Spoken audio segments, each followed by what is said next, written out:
بسم اللہ الرحمن الرحیم۔ آج کا جو میرا موضوع ہے وہ نماز گناہوں کو مٹا دیتی ہے اور ایک میلا کچیلا جانور۔ انتہائی عام موضوع ہے، ایمان تازہ کر دینے والا یہ بیان ہے، اس کو آخر تک لازمی سنیں۔ سرکار دو عالم صلی اللہ علیہ وسلم ارشاد فرماتے ہیں، جو میری طرح وضو کرے پھر زور کی نماز پڑھے تو اللہ تعالیٰ اس کے گناہ معاف کر دیتا ہے، یعنی وہ گناہ جو فجر کی نماز اور زور کی نماز کے درمیان ہو۔ پھر جب عصر کی نماز پڑھتا ہے تو زور اور عصر کے درمیان ہونے والے گناہ معاف فرما دیتا ہے، اور جب مغرب کی نماز پڑھتا ہے تو اس کے عصر اور مغرب کے درمیان جو گناہ ہوتے ہیں وہ معاف کر دیے۔ اس کے بعد جب عشاء کی نماز پڑھتا ہے تو اللہ تعالیٰ مغرب اور عشاء کے درمیان ہونے والے گناہوں کو معاف کر، اور فجر کی نماز پڑھے تو عشاء اور فجر کے درمیان جو گناہ ہوتے ہیں اللہ تعالیٰ وہ معاف کر۔ یہی وہ نیکیاں ہیں جو برائیوں کو دور کر دیتی ہیں۔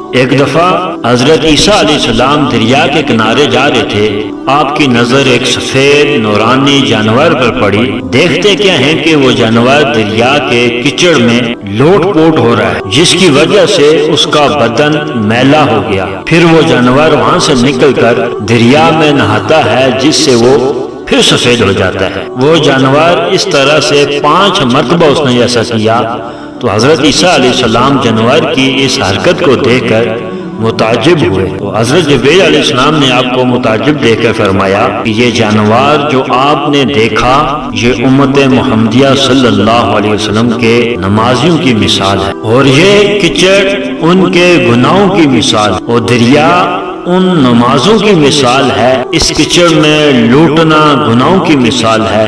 جس طرح یہ جانور کچڑ میں لوٹا، نہا دھو کر پاک صاف ہو گیا، تو اسی طرح امت محمدیہ کے گناہگار لوگ ان 5 نمازوں کے سبب اپنے گناہوں سے پاک و صاف ہو جائیں۔ تو ہم کس قدر خوش نصیب ہیں کہ ہم لوگ حضور صلی اللہ علیہ وسلم کی امت میں پیدا ہوئے، جو امت تمام امتوں سے افضل ہے۔ ہماری عبادات تمام امتوں کی عبادات سے افضل ہے۔ اگر ہم سے بشریت کی بنا گناہ سرزد ہو جاتا ہے تو اللہ تبارک و تعالیٰ نمازوں کے طفیل ہمارے گناہ کو معاف فرما دیتا ہے۔ اللہ تعالیٰ کا ہم پر بہت بڑا احسان ہے کہ اس نے ہم پر 5 وقت کی نماز فرض کی، جس سے ہمارے گناہ معاف ہو جاتے۔ لیکن آج ہم نماز سے بالکل غافل ہو گئے ہیں، روزانہ بے شمار گناہ ہم سے سرزد ہو جاتے ہیں، رات دن ہم گناہوں میں ملوث ہیں، ایک لمحہ ہمارا گناہوں میں گزرتا ہے، لیکن ہم کو اتنی مہلت نہیں کہ اللہ کے سامنے سر جھکا کر نمازیں ادا کریں اور اپنے گناہوں کو معاف کرائیں۔ یہ دنیا چاندین کی دنیا ہے، کسی کو معلوم نہیں کہ موت کب آ جائے۔ اگر ہم اسی طرح نماز سے غافل رہے تو سوائے افسوس کے کچھ نہیں ہو سکتا۔ اگر آپ دونوں جہاں میں سرخروئی چاہتے ہیں، اگر آپ اپنے گناہوں کی مغفرت چاہتے ہیں، اگر آپ اللہ اور رسول کو خوش کرانا چاہتے ہیں تو آج ہی سے نماز شروع۔ جب قیامت قائم ہوگی تو نمازیوں کو جنت کی طرف جانے کا حکم ہوگا۔ پہلا گروہ جب جنت میں داخل ہوگا ان کے چہرے آفتاب کی مانند روشن ہوں گے۔ فرشتے ان سے پوچھیں گے کہ تم کون لوگ ہو؟ وہ کہیں گے کہ ہم ہمیشہ نماز پڑھا کرتے۔ پھر فرشتے پوچھیں گے کہ تمہاری نمازوں کا کیا حال تھا؟ نمازی کہیں گے کہ اذان کی آواز سننے سے پہلے ہی ہم مسجد میں موجود رہتے۔ پھر دوسرا گروہ جنت میں داخل ہوگا، جن کے چہرے 14ویں کے چاند کی طرح چمکتے ہوں گے۔ ان سے پوچھا جائے گا کہ وہ کہیں گے ہم دنیا میں نماز پڑھنے والے۔ فرشتے ان سے سوال کریں گے کہ تمہاری نمازوں کا کیا حال تھا؟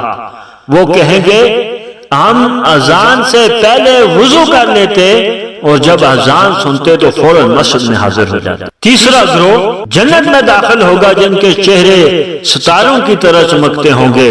جب ان سے پوچھا جائے گا تو وہ کہیں گے ہم دنیا میں نماز پڑھا کرتے تھے۔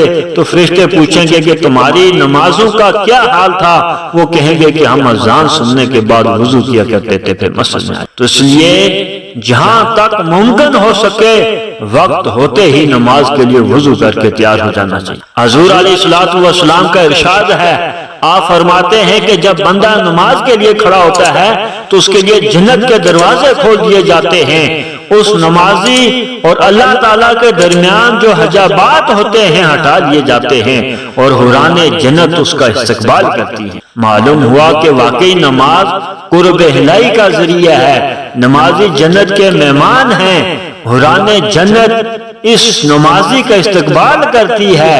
احیاء العلوم میں امام غزالی لکھتے ہیں کہ مومن بندہ جب نماز پڑھتا ہے تو اس سے 10 صفیں فرشتوں کی تعجب کرتی ہیں اور ہر صف 10,000 کی ہوتی ہے۔